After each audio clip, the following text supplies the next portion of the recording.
Martina. Da dove vieni? Vengo da Chioggia. Luna. Da dove vieni? Da Santa Maria di Sala. Daniela e vengo da Meolo. Sono alcune delle ragazze della città metropolitana di Venezia convinte di possedere i requisiti per essere elette Marie 2017. Un concorso che non è una semplice selezione di Miss. Questo non è un concorso di bellezza, non ha importanza la bellezza esteriore.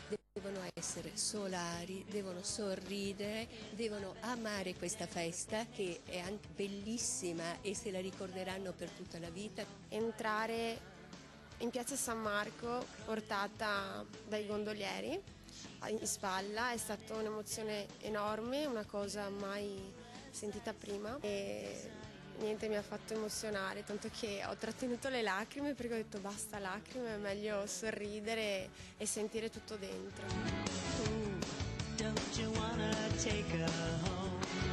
Siccome penso che sia una bella tradizione per Venezia, mi piaceva partecipare, insomma, spero, insomma. Fammi l'espressione da Maria.